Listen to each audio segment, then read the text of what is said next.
Hey everyone, thanks for joining us. I'm going to give folks a second here to log in and then we're going to get started.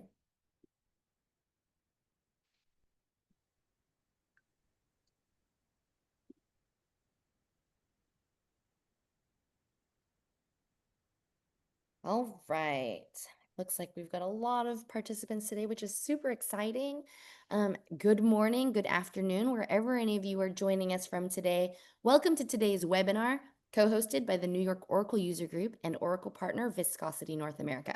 We've got a great presenter for you today. I'm not just saying that because she is a good industry friend of mine as well, but I'm super excited. She did present this session at Kscope. So if you missed out on Kscope, great news for you today. You get to learn from Elizabeth today on the power of Apex views. Now, this is a live webinar, so feel free to submit questions in the Q&A field, and Elizabeth will get to your questions as she can. It could be throughout the session, and if not, just hold tight and she'll get to them following her presentation. Again, like I said, it is a live webinar. We are recording it, and we'll be able to post it to NYOUG or Viscosity's database of recordings at AuraPub, and you'll also get access to her slide deck. And if she wants to share any links or any other resources, we'll have them listed for you there as well. All right, my name is Monica Lee. I'm the marketing director here at Viscosity. We are a full Oracle Stack consulting firm. I'll tell you a little more about that in a second. But first, Coleman from NYOUG is going to tell us a little bit about their organization. Thank you, Monica. So, the New York Oracle Users Group was formed in 1984 for the exchange of ideas, assistance, and support among users of Oracle software products. And you can reach out to us on next slide on nyoug.org, Meetup, LinkedIn, Facebook, and of course, you can see all the past webinars that we've had co-hosting with Viscosity for the past 5 years on our website. And thanks, Viscosity, again for co-hosting for the past 5 years and looking forward to the next year as well. All right, Monica. Absolutely. Thank you so much, Coleman. All right. So as I said, my name is Monica. Hopefully I've met some of you before or you are a returning guest of ours. So welcome, welcome. A little bit about Viscosity. We are built upon these three main pillars: data, apps, and cloud or infrastructure. And across the bottom, you'll see a bunch of services that we offer across all three of these pillars. So if you see anything here that may resonate with you and your team, your projects, anything that may be a current or upcoming pain point that you can envision coming about, would love to hear from you, would love to see how my team can help you as well, or I would at least love to see if I can help you find some free resources that may help you guys along the way. These are some of our consultants and executive staff members that are well recognized in the Oracle community. So if you have been to any of these conferences, maybe you own books from them, follow their blogs, follow them on X, et cetera, et cetera. These are some of our guys that are constantly out there promoting Oracle technologies. So I like to put them here. So if you recognize anyone, you can relate them back to Viscosity and know who we are. Or if you're looking for some technologists to follow, these are some great folks. And if you're not familiar with the Oracle ACE program, just give it a little Google, but it's basically a tier of titles that Oracle will award to different people outside of the Oracle organization for what they do in the Oracle communities. All right, on this page, I just like to point out a couple things. Um, for today, we do a lot of Oracle Apex development for our customers. We are also prepping everybody for 23 AI right now. And Oracle license management right here, we have a whole team. A lot of them came from Oracle, and we understand this process very, very well. We know how to help you get the best pricing for your Oracle licenses, and we like to make sure you're using them and taking advantage of your investments along the way. So that's one of the things we offer our clients. All right. And like I said, it is a live recorded webinar. This is where Viscosity houses a lot of our content. So if you go to www.orapub.com and click on free membership, you can actually sign in and see a bunch of free recordings. We also have slide decks from conferences we've been to. There's a lot of free resources in there. There are options to be a paid member, which come with a little more. We do live virtual training classes here that you can purchase as well. Lots of great tools here, and I always recommend to people to ask your management if they would be willing to reimburse you for these costs because it is great information, especially if you are on an Oracle environment. It's great to take advantage of these resources, and they're pretty affordable comparable compared to other training sources. So check it out. And other than that, make sure you sign up for more of our events and webinars coming up. We do have quite a few things posted with NYOUG, which is super exciting. And we've got a lot of other stuff. Viscosity is also in person fairly often in different cities around the US. So you can always look there to see if we're hosting a session, a happy hour, or a hands-on lab in your area. So check that out. And with that, I'm going to turn it over to Coleman to introduce everyone to Elizabeth. Thank you, Monica. So Elizabeth started using Oracle as a programmer at the University of New Mexico in 2003. She started as a student employee and contractor during the Banner by Ellucian Enterprise Resource Planning implementation for the student module. After the student module was completed, the HR module was next. She was hired as a staff member in 2006 for the HRIT. Throughout the years, she worked with Oracle Warehouse Builder and Oracle Data Integrator for the ETL process of HR transaction data to the operational data store for reporting. Utilize Hyperion as a reporting tool, Oracle reports, SQL loader scripts for COTS applications, created PLSQL packages for nightly scheduled jobs and reporting. Created HR reports utilizing Oracle Application Express, Apex.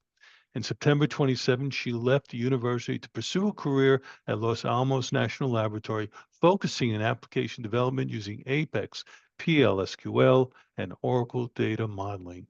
More detailed information can be found on LinkedIn. Once again, thank you, Elizabeth, for presenting today, and we thank Viscosity for these years of co-hosting these webinars, and look forward to more to come. Thank you, Elizabeth. Go ahead. Thank you. So let me get my screen shared.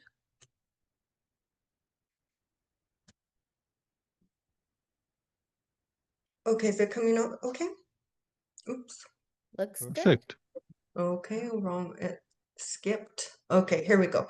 All right, sorry about that. So like they said, I did present this topic at Kscope, and just using the views to see what you can learn about your Apex environment. So like they said, a little bit about me, I do work for Los Alamos Lab since 2017, part of the Application and Data Services division that serve mission application services.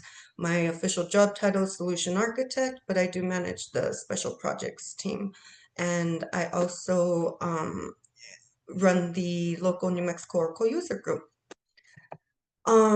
So the reason I came up with this topic for the conference was for us at Los Alamos, we have several different Apex environments. So we have 4 different installs of Apex, and each one of those environments has a development, beta, and production environment. So between all those installs, today we have 54 production workspaces, 133 applications, and almost 400 user accounts between all the workspaces. And we have 4 development teams with almost 30 developers for different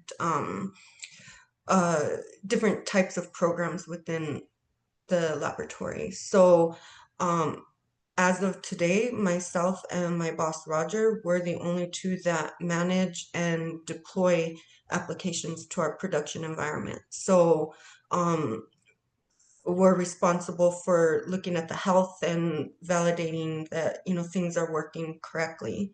So that's kind of where this topic came from. And the Apex views, if you don't know what they are dictionary views. Everything you do in Apex is recorded within the database, and you can obtain that information through the views. They have tons of information in it. For me, I like to use it as being proactive because you can see if some of your reports or forms have errors, but the customer just never reported it, and you can see that multiple people are encountering the same error, and you can fix it before somebody actually reports it to you. And there are out of the box activity reporting. Like when I create a new app, I like to select all those features that include, like, top pages, top users, stuff like that. So that's kind of where this idea came from as well. But like I said, you're able to use those views to get information on your environments. If you don't already know, you go to Workspace Utilities and Apex Views. For me, I use Toad for Oracle, so I like going in through the actual database side and running the queries there through Toad. Every time you have an install of Apex, you get a new schema for that version that you're on. So sometimes we have multiple schemas in there, so you just use the latest one. So like for us, we're on the latest version of 24.2. We just upgraded a couple of weeks ago, actually. So these are the ones that I use the most, because it tells you, what applications you're in, and the activity log for sure. That's where you can see if you're having any errors. A lot of our apps, they send out emails to remind people, like if there's pending approvals, or we'll go over this as well in the demo, like if a developer still has access to Workspace and they've terminated, stuff like that. And then if you use REST services, like if you have any issues with your REST services. So these are the ones that I use the most. But as you upgrade, I typically evaluate all the views because there's always new ones. So like last night when I was reviewing for the demo, when I did this presentation for Kscope, they did not have the vector search view. So we'll go over that as well. These are just some sample queries, and again, it'll all be in the demo and in the application. So you can see here that, again, the Apex Workspace Activity Log, that view has a lot of the information that you need. In this case, if a query is taking longer than 5 seconds, I like to log that and put it in a report. And I didn't mention earlier, but our developers do not have access to production. So like if we didn't have this app for them, they would be calling me to run this for them so that I could get that information. But with that app, we give all developers access to it so that they're able to look at their own apps and evaluate their own performance or errors in it. So this is just so in the view, it has the elapsed time that the query takes to run. So I'm averaging that out, and if it's taking more than 5 seconds, it'll be on that report that you'll see in the demo. And then it passes the begin and end date because the logs, like I mentioned, it records everything. So you don't want to put everything, you don't want to query all the data. So I have a date range for people to go look, so they could, if they want to see monthly statistics for their apps, they can pass that date range. Same thing with errors. This is kind of where I was saying to be proactive. Like sometimes users, they won't report the errors that they're encountering, but you can see this again through the workspace activity log, and it'll have an error message if something happened with whatever somebody's doing on your app. Same thing with mail send errors. Like I mentioned earlier, we have a lot of apps that send emails, particularly reminders, like if something's pending an approval from somebody, or like I mentioned, if a developer terminated and they have access to 10 different workspaces and we forgot to take their access off of one of them, we'll get an email saying, reminding us to go remove that person from the workspace. Automation errors. So if you don't know what an automation is, and we'll go over this in the demo, an automation is basically like DBMS scheduler. So you can schedule jobs within your app. I mean, we've done anything from scheduling data refreshes to, again, sending out emails, reminders.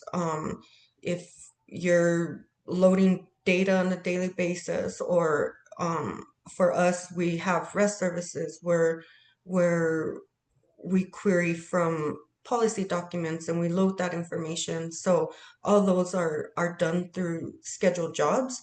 So it's imperative that if you're trying to load policy documents and that automation didn't work, you have that notification that your automation failed. So this is the sample query. There is an Apex automation log view. And again, I'm going between the date ranges. That way, if I did have an issue, I can evaluate or determine when the issue started to occur. Considerations. So if you have multiple workspaces, you do need the Apex administration role to view all this information. It, like I said, there's several views, so that role gives you the access to query that within all the environments.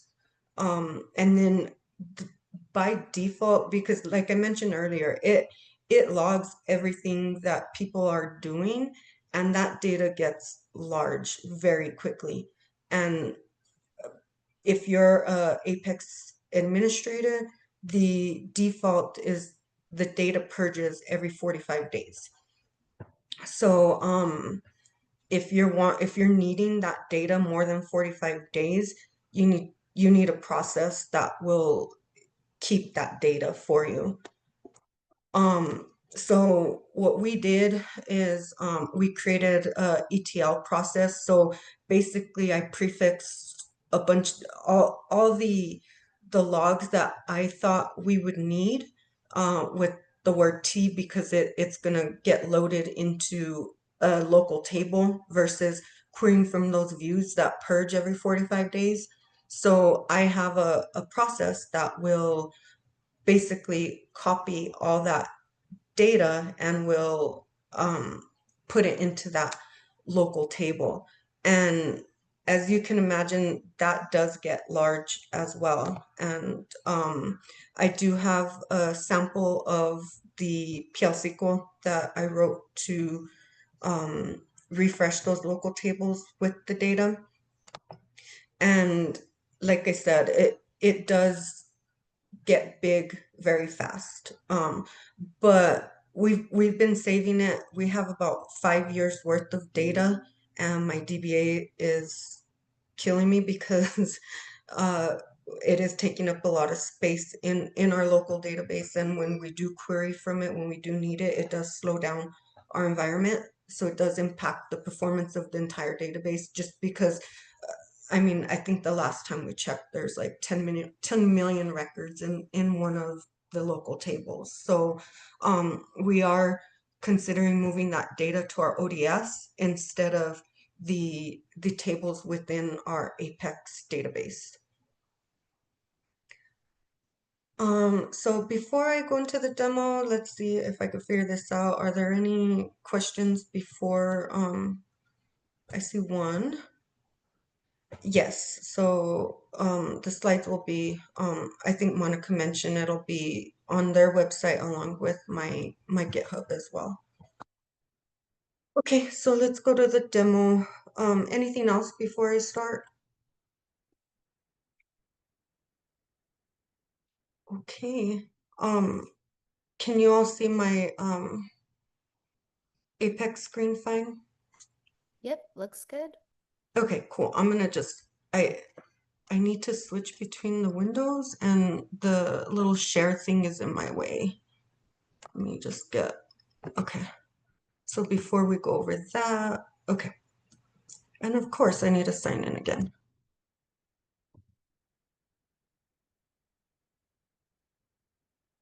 Oops.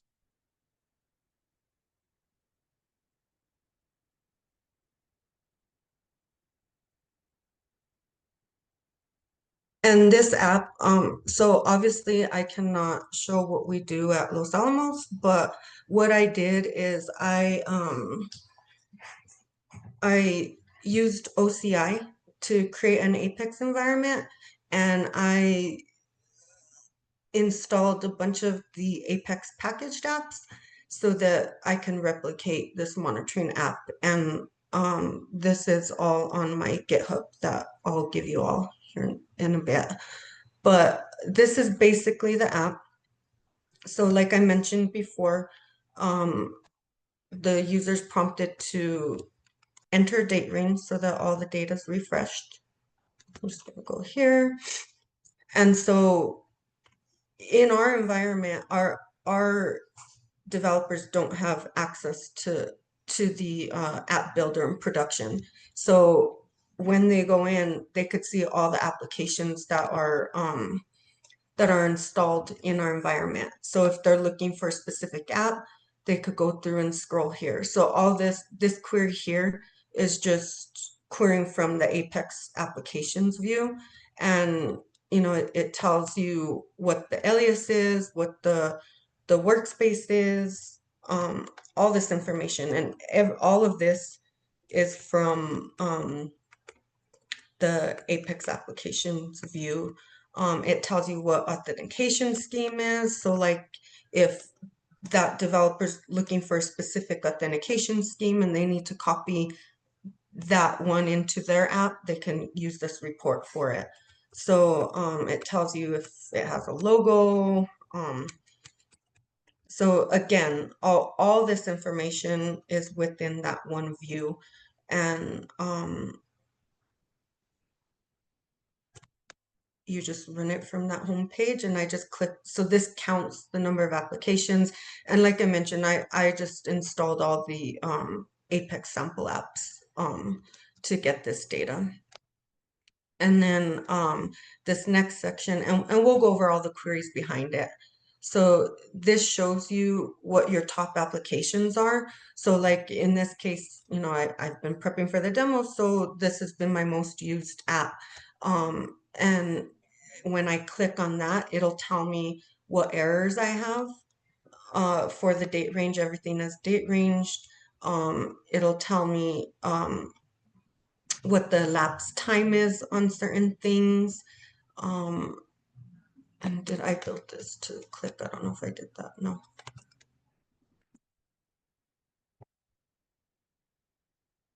So here it tells me that I have 6 errors on this app, or people encountered an error 6 times during the date range. And it'll tell me what the error message was.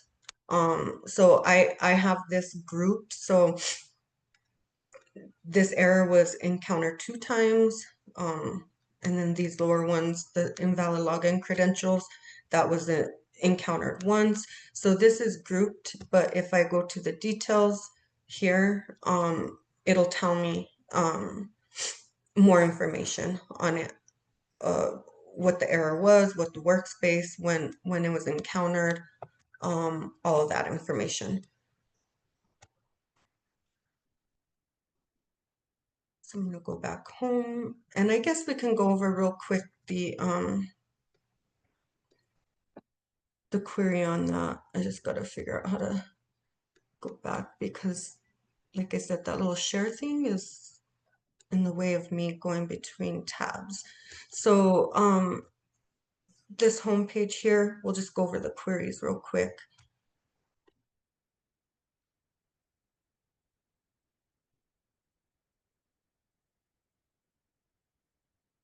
So basically, I just used a card there.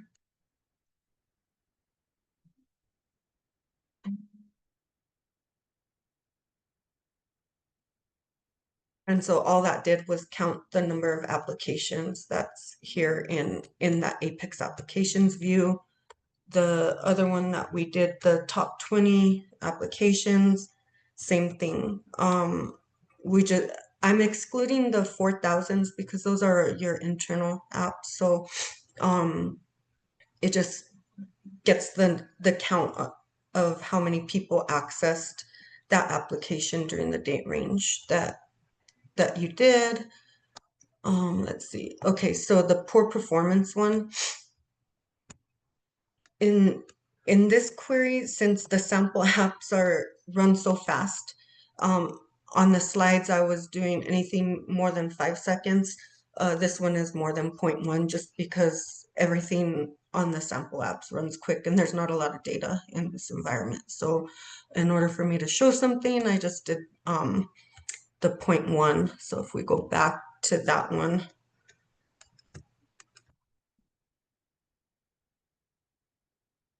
this chart here are all the apps that are taking more than 0.1 seconds to render. The next section, this is where I was talking about the vector providers. So this is a new view. So every time there's a new release, like I mentioned, I suggest going through the views and seeing if there's data that you can use for them. In this case, I just did a classic, or I think a classic report or interactive report, and just selected everything from that new view just so you can see what it is. And like I mentioned, I am on the OCI, the free cloud version of Apex. So they give you these two providers out of the box. You do need to configure tokens and IDs to utilize them. I haven't done that yet. I just, when I had this OCI environment, it was on 19C, and I just upgraded it a couple of days ago to 23 AI, so I haven't configured any of those yet. This next section is the automation errors that I talked about. So in this case, when I tried running the refresh Apex logs or the terminated employee access, those automations errored out. And if I click on one of them, it gives me the details of what happened with them. And again, in our environment, the developers wouldn't have access to this information. So that's why they need this app to go and evaluate what their errors are through this interface, because we don't give them builder access in prod. And if we want to see that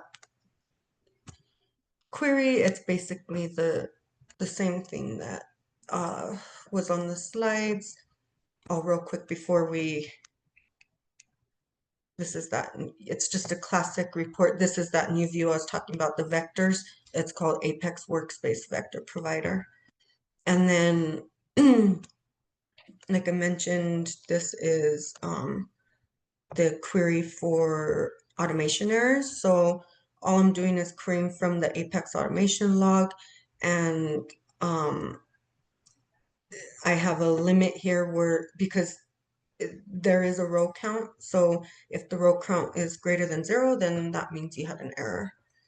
And then if I go to the link to get the details, it goes to page 4. So if I go to page 4 here and look at that query,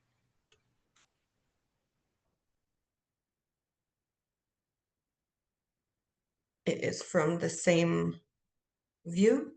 and it's just querying everything that it has where the row count is greater than 0, and I'm passing that workspace and then the automation name that it logged the error for.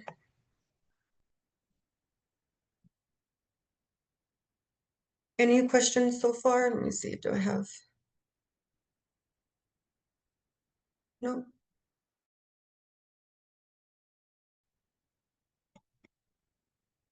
Okay, so that was the automation errors. Mail send and mail queue, I didn't have an app where I sent email here in this little test environment, but we'll go over the queries real quick just so you can see.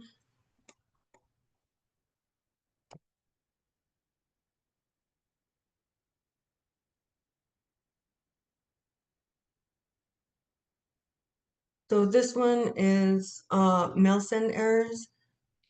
Same thing, you have an Apex mail log, and the query is identifying anything where the mail send error field is not null, and then between that date range, and since it is a count, because it does count the amount of errors that that mail send was when it had any errors. So that's that query, and then the queue.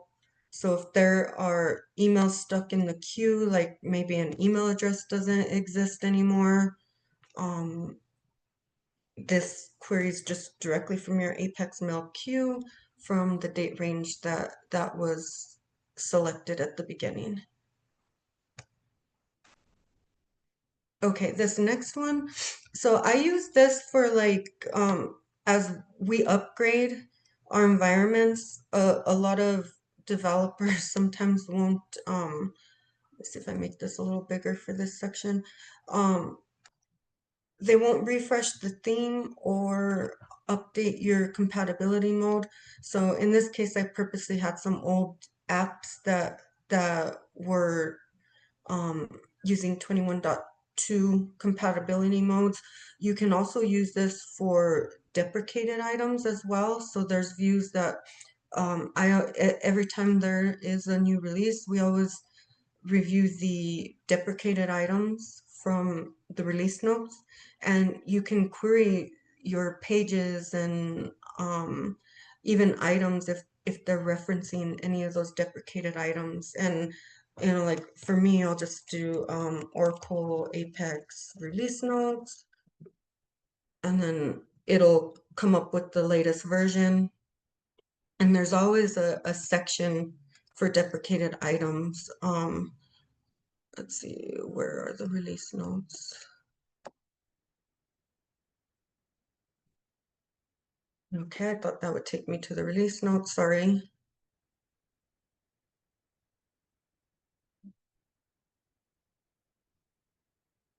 I thought there was documentation here. Okay, but I hope you all know what I'm talking about, but every time there is a release, there are deprecated items there. Let's see, maybe this here. That's what I'm talking about. Yes. So here, deprecated features. And it usually goes back a few versions as well. So like if any of your Apex apps are referencing like these APIs that are not going to be supported in the future, you can query that information from the views as well, and then identify which apps are calling it, and then in this case it says instead use apex lang.get message. So I would identify all my map apps that are referencing apex lang and then replace it with this. So that really helps identify stuff quickly. And just going back to this here, like I said, it'll tell me if it's PWA, if it's installable, and it tells me what app and what theme number, and then this badge here is the workspace that app is in. So we could go and look at the query for that one. So old compatibility.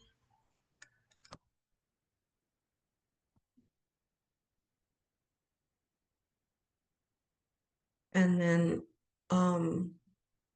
here I'm saying where I'm querying just from Apex applications, and I want to know if the theme number is not equal to 42 because that's the universal theme one, and if the compatibility mode is less than 24, because in this case we're using 24.2, so anything less than 24 should be updated and refreshed.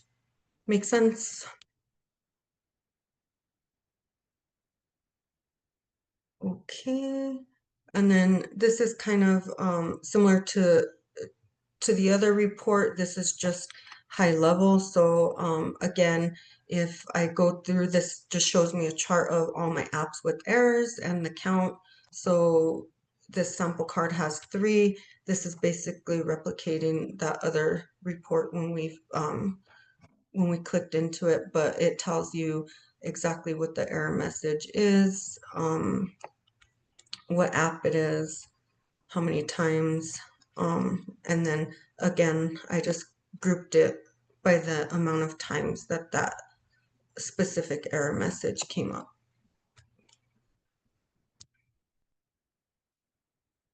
And then invalid logins, like for us, you know, if you want to track if people are trying to get into your apps that shouldn't be, and they keep trying and trying, here you could identify those people by using this query here. Let's go take a look at it.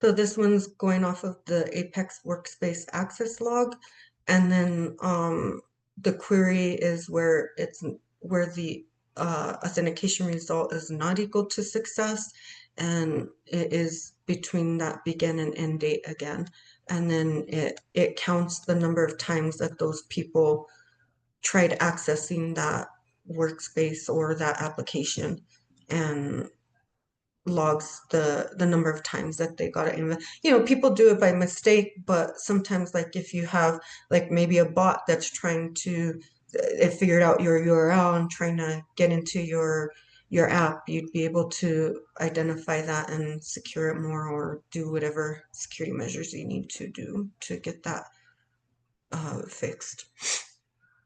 The next one, again, these are new views as well that came out, I think, with Apex 22 when workflows were introduced. And, you know, just through those release notes, you saw that there was new workflow capabilities. So, again, always evaluate the views as you are upgrading to a new version, because there's always something new in there that can help you. So in this case, these are the expired workflow actions. So I installed the workflow packaged app and assigned some tasks to people. And this query is identifying the tasks that are not completed, and then it is past the due date that that was assigned to them. So if somebody's waiting on something to be approved, this report identifies that this one's been sitting in Steve's inbox for 2 weeks. Same thing with the next items, and they are all pending those people's approval. That just identifies it. I think the app itself has a way to send it to the next person. That way, that approval isn't just sitting there. But, you know, if you have somebody who's not doing their approvals and they're always on this expired list, then that query identifies that for you. And then this other section just identifies all your top users of how many times each of your apps were accessed and by who. I don't remember if I have a link to get more details. Yeah, I do. So in this case, if you click on that number of times the app was accessed, it'll tell you what your most used pages are. And this is the raw data, but you can see here that I have charts as well. So in this case, the home page is the most accessed. So I want to make sure, from a developer standpoint, you want to make sure that your home page is performing good and doesn't have errors. And then here is the grouping again, similar to that other report that shows you how many errors people have encountered on what page. So like on page 6, this specific error has been encountered twice. I think that was the last section there. We could just go over the query for that one real quick.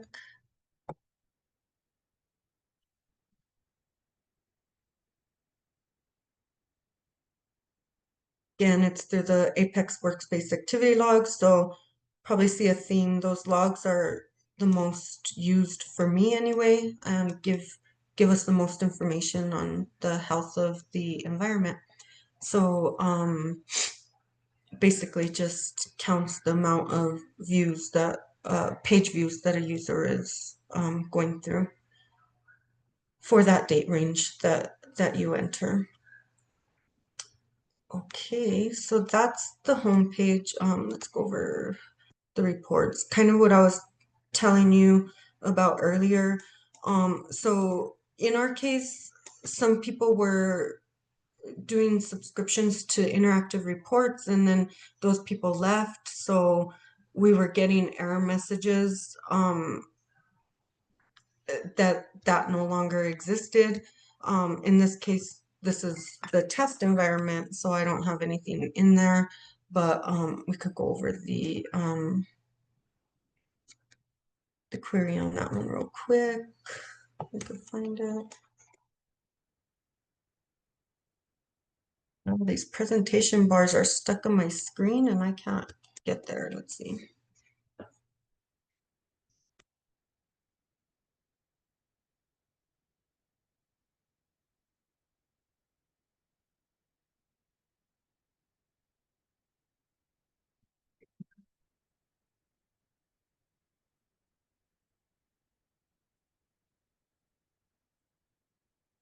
How are we doing on time? Am I good, Monica? Yeah, you've just got about under 20 minutes. Okay, cool. Awesome, thank you. So so again, there's a view that shows all your interactive report subscriptions. So like I mentioned, the reason why we did this report is people would leave the lab, but they still had their subscription, and then we'd get those subscriptions stuck in our mail queue and it'd just be a mess. So we identify those there. This one shows me the inactive employees. So I just again use the employee information that comes with the packaged app, and I added a column in that table and I made that person inactive, but that person still has access to the demo workspace. And like I mentioned earlier, only myself and Roger maintain this information. So when you have that many workspaces, that many user accounts throughout 4 different environments, you could forget one. So this report helps us identify that, and it will send us an email as well that will tell us if that person's inactive. And then the same thing with this. This is just, in this case, I only have one person that has access to the demo workspace in this little play environment, but this would show us all the users that have workspace access. And this app, like I mentioned, we have the 4 environments in dev, beta, and prod. So this app is installed in all those environments, and it's specific to each of those different test environments along with prod. So we would run it or get emails from each environment if somebody terminated and they still have access. So that's the reporting section. Just want to go over real quick the automations here of what I mentioned. If you don't know what an automation is, it's just a scheduled job that uses DBMS scheduler. And this is a replica of how I'm copying all the data into those local tables that I mentioned. And I want it to run regardless. So through an automation, you have to say how you're going to trigger it to start. So in this case, I just do select one from dual because that's always going to be true because I always want it to run, and it will run. It's disabled, but in our environment, we run it nightly. And then it will go through, and so I'm only refreshing those views because it's just way too much data. So we've picked certain views that we need, that we don't want to lose the data when that 45 days happens. So I have a refresh automation log package, and that will run nightly. And all that code is in the my GitHub that I will show you in a bit. And so these are the ones that we've identified that we don't want to lose data for. So that package will refresh and append the data to that local table from the views. I don't know if I have it on here or if it's just on my Cypress or on my GitLab. Let me see. Go to SQL Workshop real quick.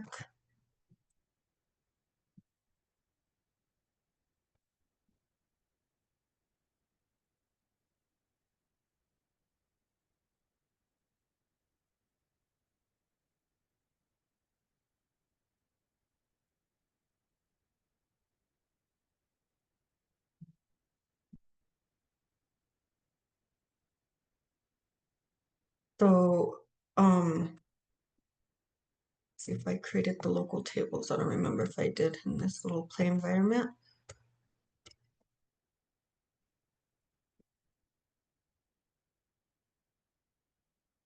Yep, so I have tapex automation log, and again, I just appended a T in front of each of those Apex views so that you can map them and refresh it.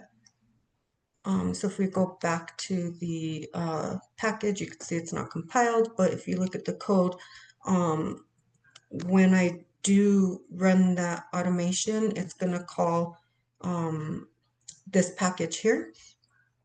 And it's basically going to select everything from this Apex workspace access log. And then this is how I'm telling it if it's going to be a new record, because you don't want to overwrite. So it will use this logic to know if it should be a new record inserted, and then it just inserts it into this local table here, and that'll run nightly based on that automation. And that's how the refresh process works. Like I mentioned in the slides, I do have a link to my GitHub, which is public, and you can see the PDFs there, that ETL SQL along with creating those tables. And then it's the F104 app that I've been showing. This one was the old one and that I did for Kscope, but I did update the look and feel with the new like with content rows and stuff like that, so it looks a little bit more modern. But that's basically it. I hope it was useful.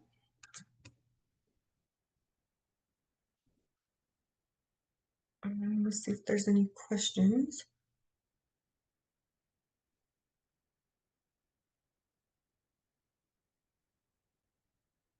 Okay, there's 3.